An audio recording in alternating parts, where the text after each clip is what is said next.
I've decided to bake something. It's been a little while, sorry about that. You probably don't care. I don't make this very often, but it is one of my favourite puddings ever. And so I thought, if I'm gonna make it, and I'm not gonna make it again for a while, I'll do a video, because you might want to know how to make it too. I am making today a honey pie. It's technically a tart, but it's an American recipe, which is why it's okay to say that it's a pie. Honey pie originally was created by a bakery in New York called 4 and 20 Blackbirds, and then Nigella sort of took it and then made the recipe a bit more UK friendly, measurement wise. So I'm using her recipe today, and if it sounds like it's not really your thing, I promise you it is, because everybody I know that has tried this pie has loved it. It's pastry, but not in a scary way. If you are scared of pastry, I love making pastry. I said that before. You don't need to roll it. It's an olive oil pastry, so you need light olive oil. As you can see, this has been used for a while because it's a little bit greasy. To make your pastry, 225 grams of plain flour and half a teaspoon of fine salt. Now the salt in this recipe is incredibly important, and you need sea salt flakes. You need them. Half a teaspoon of salt, and then you need 125 mils of the olive oil, the light olive oil. I don't think it's wise to use regular olive oil in this, just because the taste would be a bit strong. But this gives kind of a nice savoury edge and cuts through the honey really nicely. And then finally, you need 60 mils of whole milk. If I can get it open, there we go. Oh, that's interesting. Bear with me. The most difficult milk lid I've ever seen, ever. 60 mils of whole milk. And then all you need to do is just kind of mix it together, just until it's a bit more doughy. What you need to have is a pie dish. If you want to use one where you can take the bottom out and then let a pie sit beautifully on a stand, then you can, but I'm transporting this, so I've just got a regular pie dish. Pop the pastry dough in there, and then use your hands to just push it in. That's all you have to do.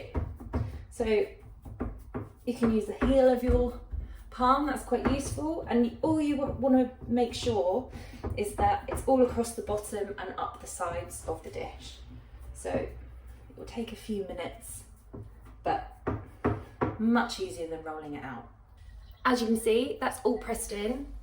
You can try and make it a bit neater than that, but you really don't need to worry. This is not a, this pie doesn't look like much. I'm not really selling it, I know. It doesn't look like much, it's rugged, it's rustic. Like my hair today. And it's quite charming that it is a little bit hodgepodge.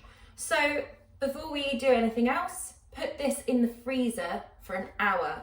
There's also no blind baking the pastry on this pie, so you just bake it all in one go. So it's been about an hour. Our pastry is still in the freezer until we need it, but I've taken 100 grams of unsalted butter and just gently melted it in a pan and then left it for 5 minutes. And after that's been about 5 minutes, it's a bit cooler, we can add some stuff in. Before you start mixing everything together, you need to preheat your oven to 180 degrees Celsius. 150 grams of caster sugar, and then a tablespoon of polenta or cornmeal, but you need the fine stuff, not coarse, and 2 teaspoons of the sea salt flakes. And then we're just going to add that in and beat it in. I'm really clinging on to this last bit of vanilla. A teaspoonful.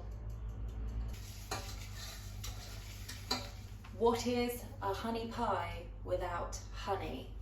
I've got a squeezy one, so I'm just going to go straight into the saucepan, and you need 250 grams of this. If you are, oh gosh, it's got a lid on it as well. If you are using a glass jar, well done you, better for the environment. Oil whatever you're measuring it in first, and then it will come out a lot easier. So 250 grams.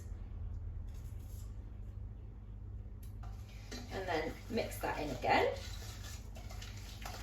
And then we need 3 large eggs. Oh my God, that's a whopper. Look at the size of that egg.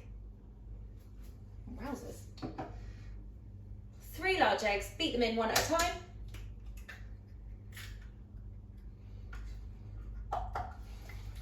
Actually, no, that's a bit of a big egg. I don't want to muck it up. It's too big.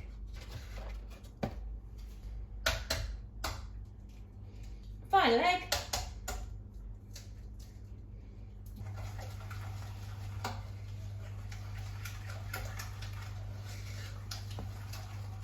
Finally, when the eggs are beaten in, you want 150 mils of double cream, and also 2 teaspoons of cider vinegar.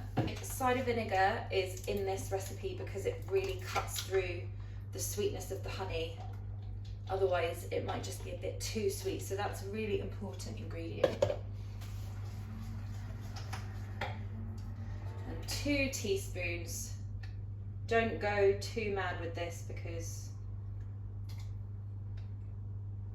you don't want to put too much in. 2 little teaspoons. And then mix that together. Oh, right, get it all over the side. And what you have there, you can't see because it is, you'll see it in a minute.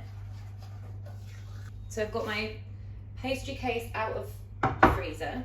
I've got a baking tray in my oven because it's very liquidy, this mixture, and so having it on a baking tray just makes it more stable. But just pour it into that frozen pastry case. There you go, you can see that now. Oh yeah. Very, very carefully, we're going to put this in the oven, without burning yourself, for 45 minutes, and after half an hour, turn the baking tray round so that it gets a nice even bake. In we go. Careful not to spill any over the sides, this is very stressful.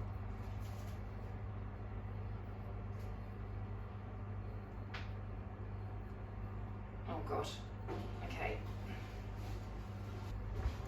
She's in. It's out of the oven.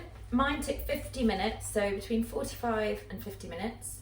And when it comes out of the oven, it should be quite puffy, it'll be quite dark, and it will still feel quite wobbly in the middle.